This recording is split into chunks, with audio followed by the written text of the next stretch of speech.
Hello BookTube, it's Nektaria, and today I thought I'd give you some recommendations of books that fall into the classic genre but also have strong spooky and or atmospheric vibes.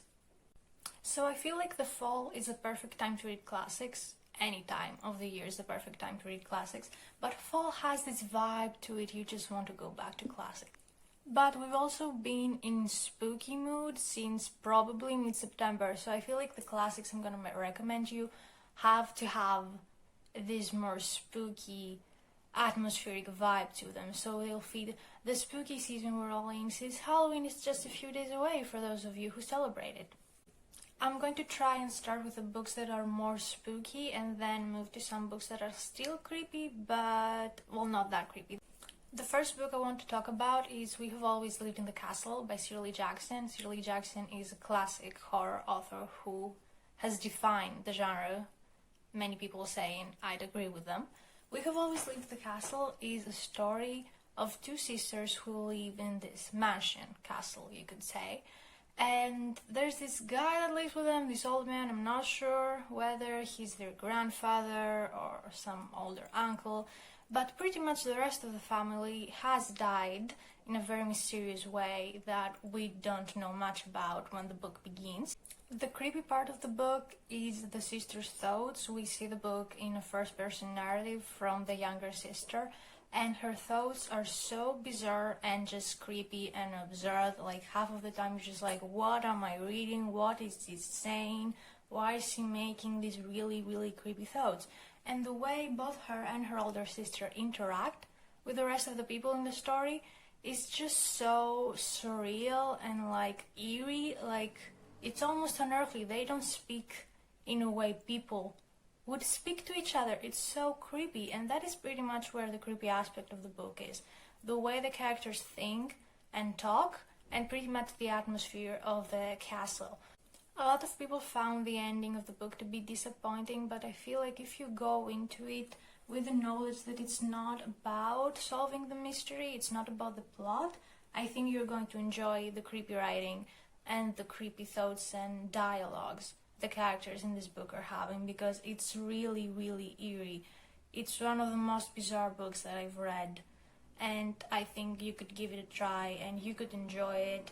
Just have in mind that it's not about the mystery and it's not a plot-driven book. The next book I have is more kind of classic horror, and that is Guy de Maupassant's The Lorelai and Other Stories. I believe that's the English title. Here I have the French copy, Lorelai et autres contes de gouache. I just murdered the French language. But I did read this in French a while back, and since then I have not practiced my French, so I can no longer read in French. So this is pretty much me holding a book I can no longer read, and that's sad. But this is a collection of short stories, and some of them are more like realistic kind of horror, like some people find a body, or there's a wolf attacking people. Some of them sound like those B-rated horror movies you watch when it's really late at night and you can't sleep.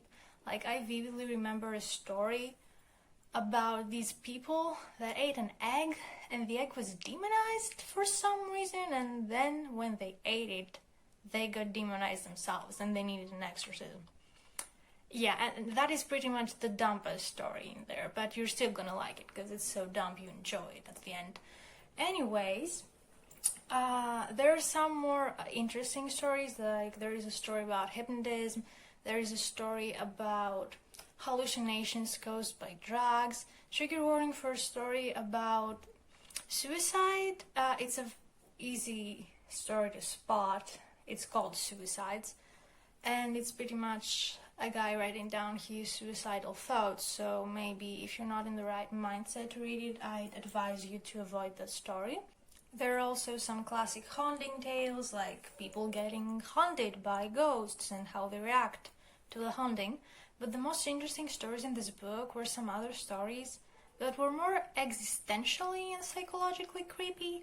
Like, there were these people expressing their agonies and their fears about life.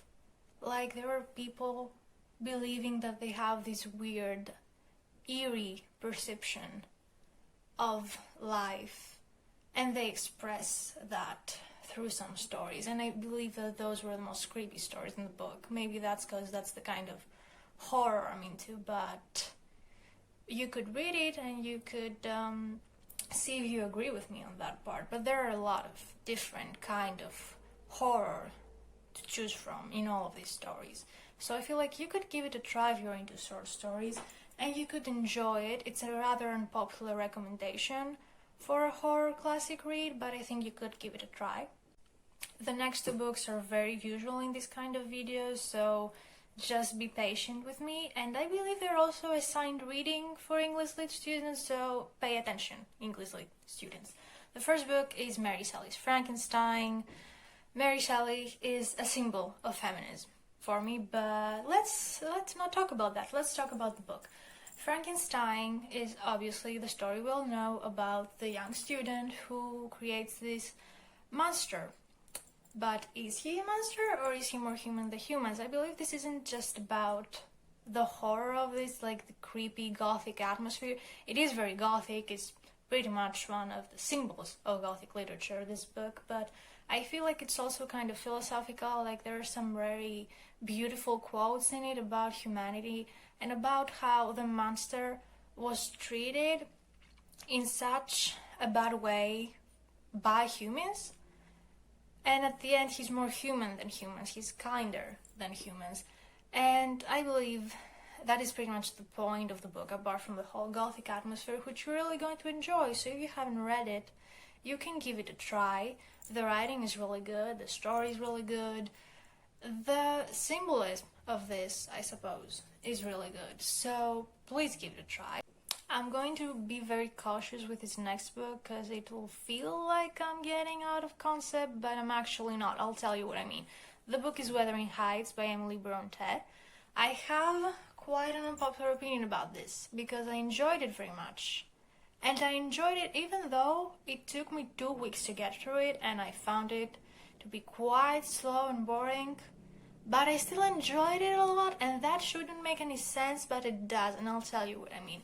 First of all, Wuthering Heights is the story of Kathy, I don't remember exactly what they call her, Catherine, let's say, and Heathcliff, and they live in the Wuthering Heights. The Wuthering Heights obviously gives the creepy gothic atmosphere that the book needs to be a creepy recommendation. But most importantly, just a disclaimer that this isn't a love story, this isn't romantic. If anything, this is the definition of a toxic romance and a toxic relationship. So this isn't about the romance, I feel like this is about the ethography. Do you call it ethography of the characters? I don't know, it's pretty much about the characters and about getting into their psychology and how messed up they act. Like Heathcliff has some really bad things happen to him, and he wants to repeat those things to the next generations, and he wants to make a recreation of what happened to him, and that's super tragic and creepy. And I feel that's where the creepy part comes in. Like Heathcliff does some really creepy things in this book. If you read it or if you've watched a movie adaptation of it, you know which creepy part I'm referring to, although he does a lot of creepy things.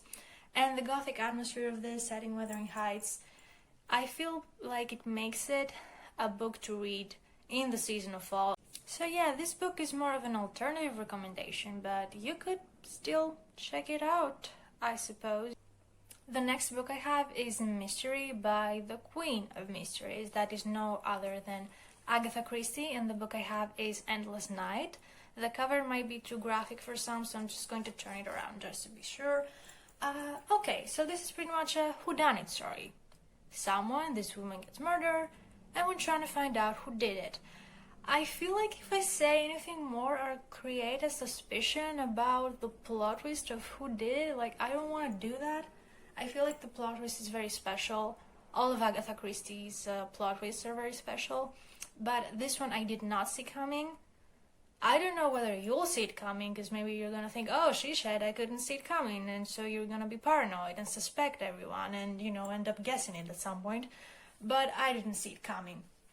Anyways, apart from the plot twist, the writing is very suspenseful, and the atmosphere is quite gothic. It's set in this creepy rich mansion, all the creepy stories are set. And I just want to say that this book starts with some William Blake. Every night and every morn some to misery are born, every morn and every night some are born to sweet delight, some are born to sweet delight, some are born to endless night. And if that doesn't make you want to read this, I don't know what does.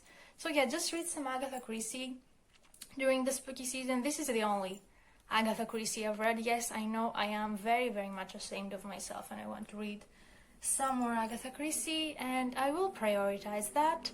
But for starters, I'm just going to recommend the book of hers that I have read, which is Endless Night, and I suggest you give it a shot.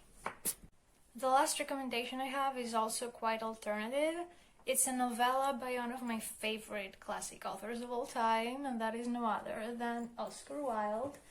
The novella is called The Canterville Ghost, and it is a haunting story, but it's quite alternative. Like, the point isn't to creep you out, like, it's more to be funny and to be kind of like ironic, and then to give you a more meaningful and kind of sweet and heartwarming ending. Like, there's this family that moves into the Canterville mansion. There's a ghost in this mansion haunting it for centuries, but a new family is not scared of the ghost. If anything, the ghost is scared of them. Like, they couldn't be ignoring it more, and the ghost feels like it's not doing its purpose. So that's quite funny and it's quite cute. And the ending is quite heartwarming and cute, and I don't want to spoil it, but this is literally 30 pages, so you could read it in an afternoon, I guess, and you could give it a shot because it's Oscar Wilde. Oscar Wilde's writing is always everything. Like, he is the best. So I recommend you read some of his short stories.